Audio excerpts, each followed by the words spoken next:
Well, A Beautiful Planet is our seventh in a row space movie from IMAX, actually shot in space. We started production about 4 years ago with camera selection. We flew in space on the International Space Station for 403 days for principal photography. Part of that was I trained the crews. I personally don't get to fly, unfortunately, but I trained the crews, four of them, to shoot digital with the Canon cameras in space. I tell everybody I'm the only DP in the world that has to train their first unit how to shoot. So it's a little unusual that way. But in the 30 plus years I've been doing this, I've had great people to work with. So you could have worse people to work with than astronauts. Let's put it that way.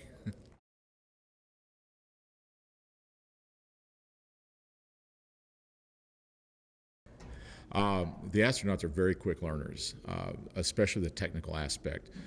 You give them a camera, and once they learn where the buttons are, you're pretty much done teaching them technology. It's a little bit more challenging to shoot or to tell them, to teach them the aesthetics of filmmaking. You know, it is an art form, and you've got to have some artistic chops, you know, to pick it up quickly. And some of them do, and some of them don't have that artistic chops. And a lot of times you have to translate, you know, pan into yaw or tilt into pitch so that the astronauts or the pilots in the groups can figure that out easier. But you know, once you get that semantics done, then it's a matter of composition and shot timing. You know, of course, they have to be actors, they have to be directors, they have to be audio people. Anything that we do as a film crew on Earth, these 2 or 3 astronauts have to do that in space. So that's the challenge, really.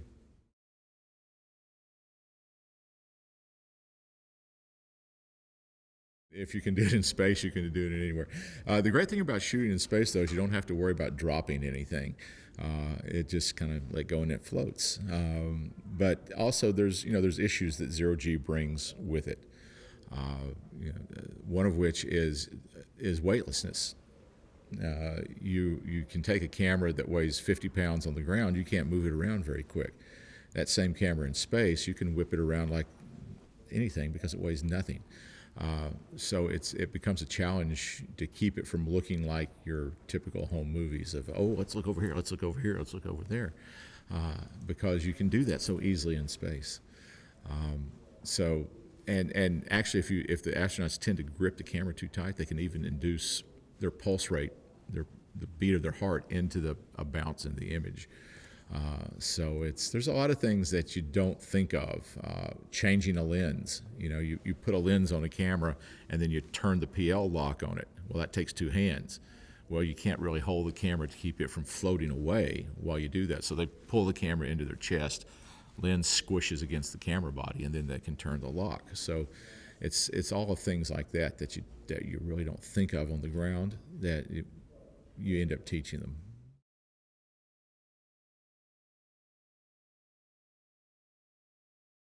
That's the thing about space. You really don't need any of this extra external hardware that we use on the ground. You don't need a tripod. You don't need a jib. You don't need a crane. You don't need a slider. It's all you. You can just hold the camera and move along. If you get the camera balanced, you can just sort of give it a little push and just let it float. But you have to catch up with it and stop it, otherwise it will just keep going and run into something. Or you can just let it sit there and float. One of the first shots we got back for this film was one of the cameramen just put the camera, set it up right in the middle of the module, turned it on, very gently let go of it. The camera just stayed put, and he floated around in front of it and basically went, nanny, nanny, nanny, you can't do that on Earth, and had a little fun with it.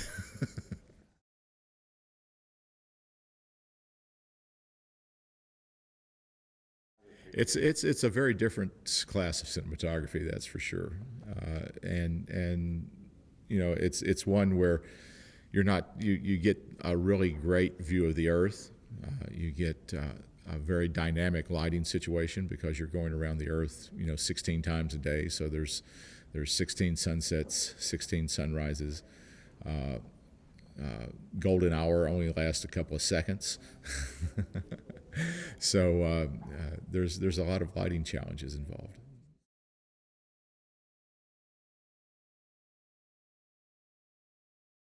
Well, the story with shooting digital on this film uh, actually started when they retired the space shuttle.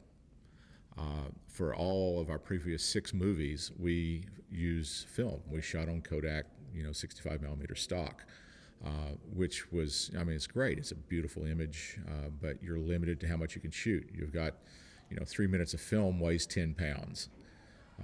And you can't carry tons and tons of film on board, so you're limited to maybe 15 minutes, 20 minutes of film.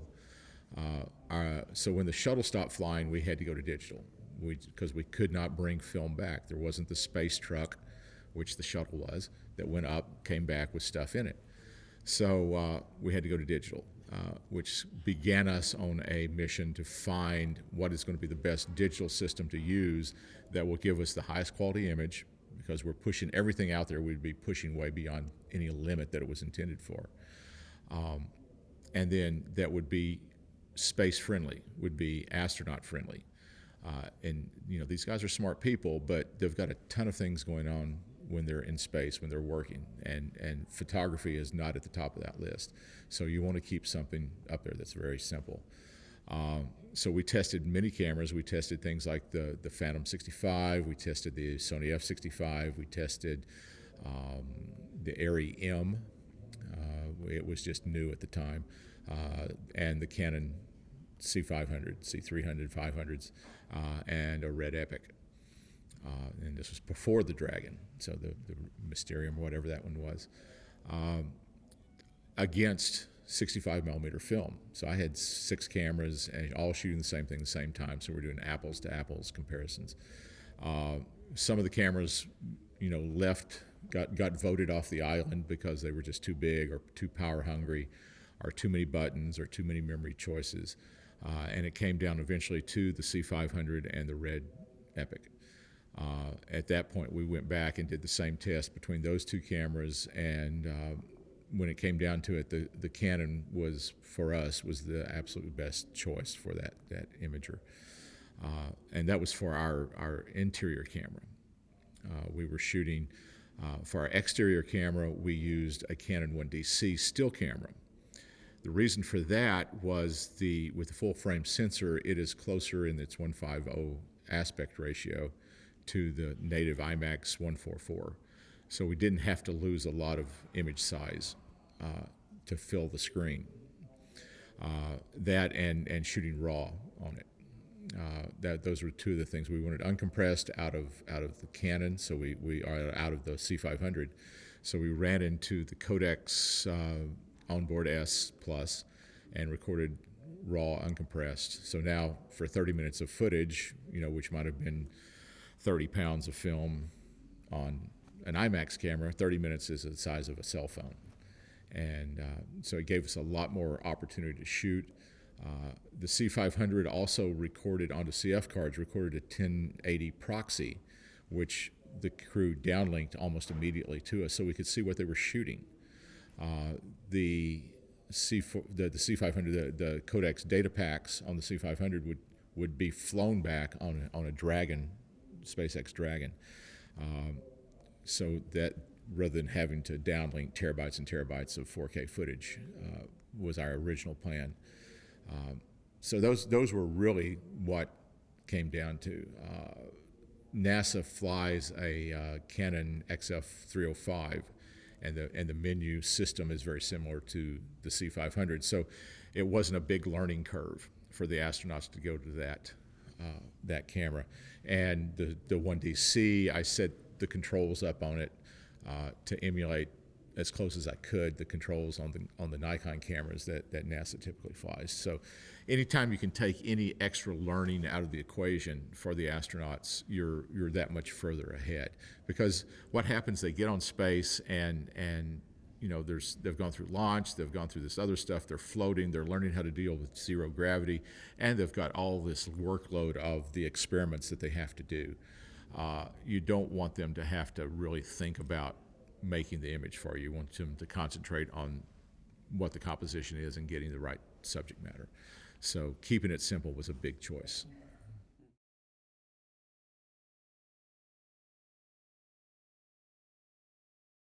Uh, yeah, weight really, I mean, apart from launch, weight is not really an issue. It does cost money to get a payload to space. I believe on Space Shuttle that figure was $10,000 a pound. So you want to kind of keep it down as much as you can. Fortunately, with NASA, we've always worked in with their you have to work with their cooperation, otherwise you don't go. But we more or less a partnership with NASA, where they would provide launch services and crew time in exchange for the PR that they're getting out of the out of our films, and that's part of the NASA contract with Congress whenever it was initiated, was that NASA would inform the public of how the public money was being spent in space, and we make our films under that. It's called a Space Act agreement.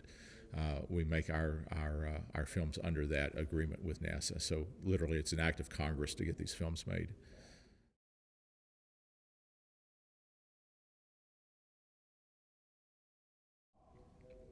Well, lighting in space, for the exterior shots, you've got a great key light, which is the sun, and you've got a great fill light, which is the Earth. So it's actually the biggest reflector on the planet. It is the planet. So it's you deal with that. You've got a daylight exposure most of the time. It's either daylight or it's dark in orbit. There's really no in between time. That's why there's almost no golden hour, because there's no atmosphere to create one.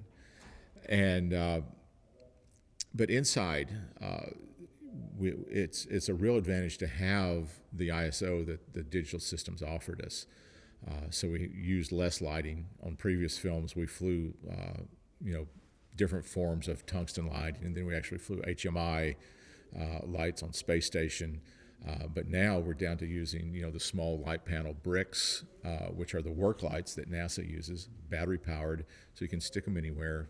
Put a backlight here, a little fill there, stick it down the end of a module, whatever you need to do.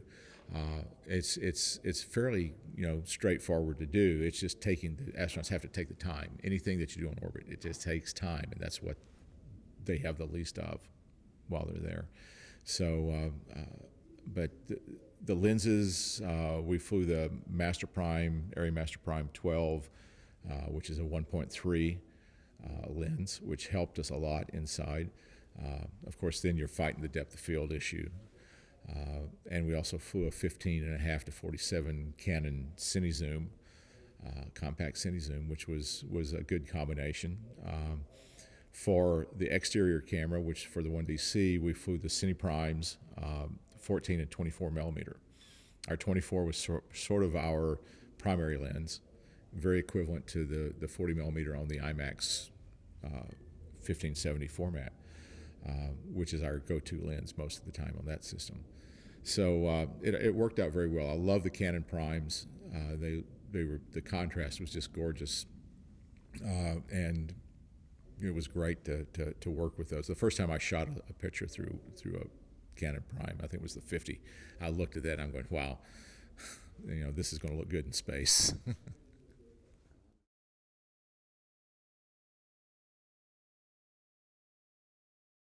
I just screened the film A Beautiful Planet for one of our astronaut cameramen on Saturday morning, or Friday morning, the first day he saw it. First time he saw it when he came back, the completed film. And all throughout the film, he's going, wow, that just gave me chills. Oh, that just gave me chills. I'm right back in space. So I think that's the greatest testament to this film, is when you can impress the people who are actually there experiencing it firsthand. That it's a way to take people to space, to let them feel and see what it's like to be on the board of the space station and to see this planet from that vantage point. Hopefully the film will change people's perspective on the planet. I think it shows that we have a very unique place in the universe here, and that finding someplace close to being the same is a very tall order, which may not ever be filled. So at least not in the foreseeable future. We really need to, be conscious of what we're doing to the planet, and start to take care of it better, because we're not really taking care of the planet. We're taking care of ourselves, because once the human aspect on this planet is gone, the planet will heal and start all over again. It's happened thousands, hundreds of times. So we're taking care of ourselves by taking care of the planet.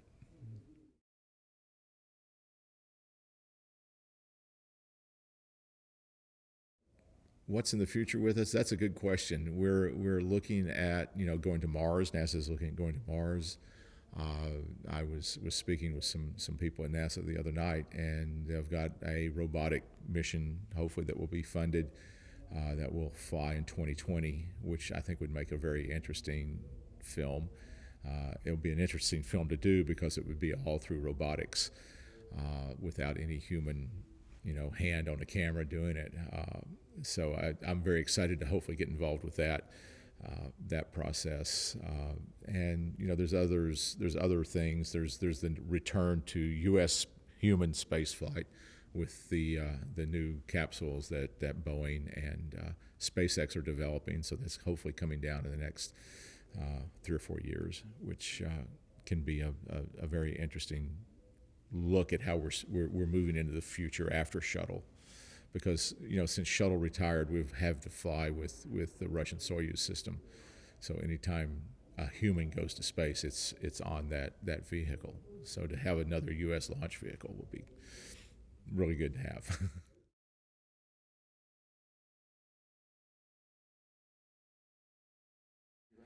We're not going to be. We'll be responsible for documenting the revival of the space image and space industry in the U.S. I hope. But it'd be great to do a film on the Chinese space program. They have a very vibrant. They have their own space station. It's something I've been interested in for many years. But getting into the Chinese, government and the space agency there has been a bit of a challenge. So hopefully this will help that along, and they'll see, wow, we should have a movie about our program.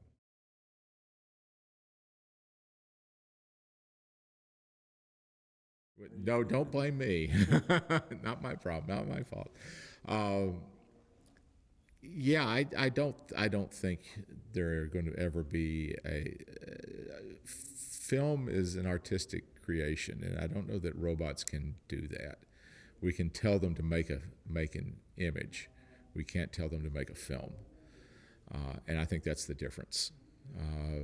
It's even if they're operating, somewhere. I mean, we've got remotes, we've got drones that are shooting stuff. They're somewhat autonomous, even now. So, but the drones aren't putting the film together. They're not making the creative decisions, and I think that's that creative decision that is the difference, and always will be.